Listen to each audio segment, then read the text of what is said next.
Hallelujah. Praise the Lord. परमेश्वर भला है, हर समय में भला है। परमेश्वर का धन्यवाद करते हैं आज के दिन के लिए जो हमारी ज़िंदगी में उसने दिया। उसका धन्यवाद करते हैं हर एक आशीषों के लिए, हर एक बरकतों के लिए। और धन्यवाद करते हैं इस समय प्रभु हमें मौका देता है कि हमें छोटे से छोटे वचन के द्वारा हमें आशीषित करे और हमारे जीवन में उसके फल हम लग सकें और हम दिन प्रतिदिन उसमें पाए जाएं। धन्यवाद करते हैं पिता तेरे सुंदर वचन के लिए प्रभु जो तूने देने जा रहा है पिता, उसके लिए मैं धन्यवाद करती हूँ। उसमें आशीषित कर सुनने वालों को प्रभु हृदय को छेद प्रभु और होने दे। हम तुम जो है प्रभु कोई ज्ञानी नहीं है, कोई प्रभु जी पिता परमेश्वर बोलने में निपुण नहीं है, लेकिन तू ब्लेस करता है पिता। तेरा धन्यवाद करते हैं, तेरे पवित्र और मीठे नाम में मांगते हैं, आमीन। मैं आपके लिए पढ़ना चाहूँगी इस वक्त में। हम पढ़ेंगे लय व्यवस्था, उसका 19वां अध्याय और उसका 17 से 18 पद। यहाँ ये ऐसे लिखा है, अपने मन में एक दूसरे से बैर ना रखना, अपने पड़ोसी को अवश्य डांटना, नहीं तो उसके पाप का भार तुझको उठाना पड़ेगा। पलटा ना लेना, अपने जाति भाइयों से बैर ना रखना, परंतु अपने ही समान एक दूसरे से प्रेम रखना। मैं यहोवा हूँ। परमेश्वर अपने वचन के पढ़े जाने पर आशीष दे। यहाँ मैं इस वचन पे फोकस करना चाहती हूँ कि परमेश्वर का वचन जिस तरह से कह रहा है कि हमें अपने मन में एक दूसरे से क्या करना है, बैर नहीं रखना है। और यदि हम बैर रखते हैं तो हम परमेश्वर के योग्य नहीं हैं।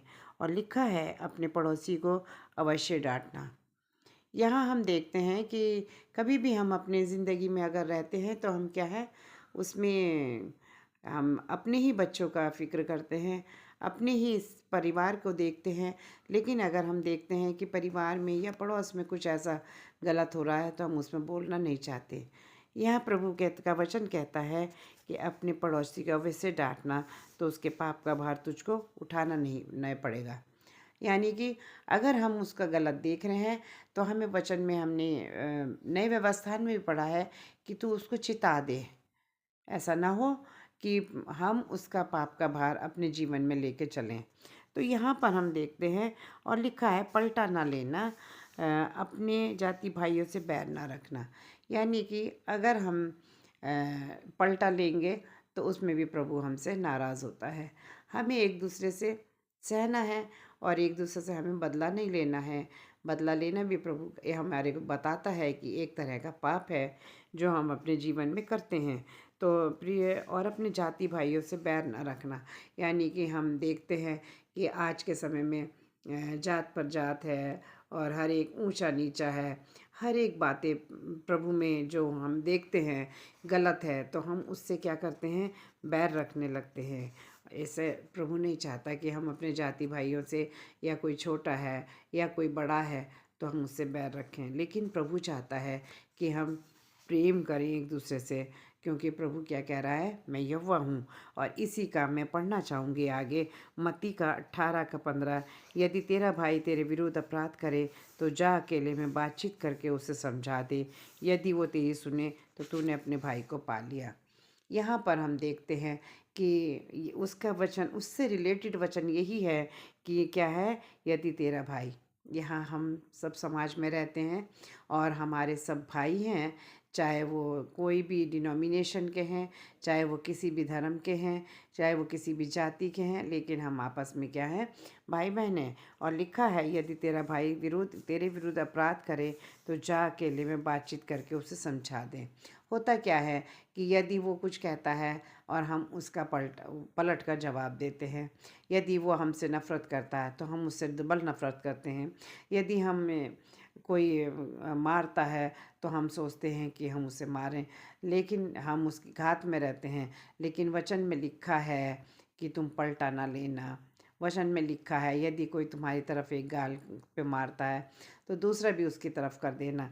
तो प्रभु हमें ये सिखाना चाहता है कि तेरी तो क्या है, हम अगर अपने भाइयों को उनको समझा देते हैं, हम प्रेम से उनके पास जाके धीरज से उनके पास बैठ के और धीमी गति से, शोर से नहीं, हम आराम से उनके जाके, क्योंकि हमें परमेश्वर का भय क्या है, हमें निडरता देता है, खरा मन देता है, और हम उसके पास जाकर उसको क्या करें, समझाते हैं। और लिखा है कि यदि वो तेरी सुने तो तूने अपने भाई को पा लिया, यानी कि हमने उसको पा लिया। वचन भी लिख कहता है, नीति वचन में भी लिखा है, एक पिता के लिए लिखा हुआ है कि वो अपने बच्चे पर अगर छड़ी उठाता है तो वो मर नहीं जाता परंतु बच जाता है।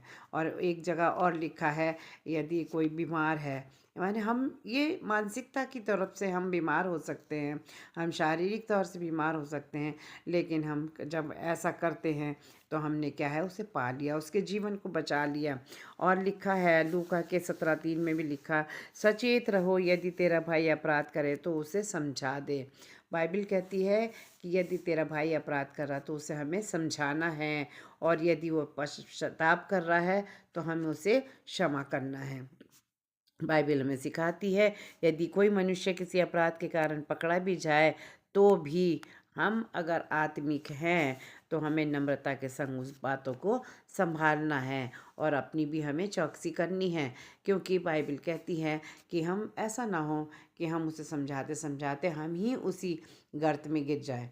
परमेश्वर का वचन हमें चाहता है कि हम हर एक बातों को हर एक समय के अनुसार संभाल सकें, हर एक को क्षमा कर सकें, हर एक को अपना जो तेरा प्रेम है प्रभु का वो हम बांट सकें, और हम दूसरों को अच्छे से समझाने वाले बने, ताकि प्रभु का राज्य ज़्यादा से ज़्यादा हमारे पास पड़ोस में, हमारे अपनों में, अपने परिवार में फैल सकें, और प्रभु दुष्ट की तमाम युक्तियाँ निष्फल हो सकें। प्रभु अपने वचन के अनुसार आप सबको आशीष दे।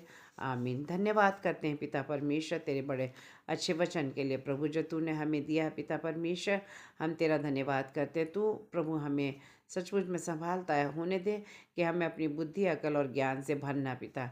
जितने प्रभु तेरे वचन को सुना प्रभु, उन्हें प्रभु अच्छा ज्ञान दे, उनके भीतर प्रभु तू बैठ उठ, और प्रभु उनके अंदर चल फिर, और उन्हें एक खरा मन दे पिता, कि पिता परमेश्वर वो अपने पड़ोसी से अपने समान प्यार करें, और प्रभु उन्हें हर एक वक्त में प्रभु समझा सकें, और प्रभु तेरे रास्ते का प्रभु दिखा सकें पिता, ताकि तेरा राज्य अधिक से अधिक प्रभु इस पृथ्वी पर फैल सके, और तू बढ़े प्रभु, हम घटे। धन्यवाद करते हैं प्रभु, हर एक बातों को आपके चरणों में रखते हुए प्रार्थना को उद्धार करता यीशु के मसीह के नाम से मांगते हैं, आमीन। गॉड ब्लेस यू सबको, आमीन।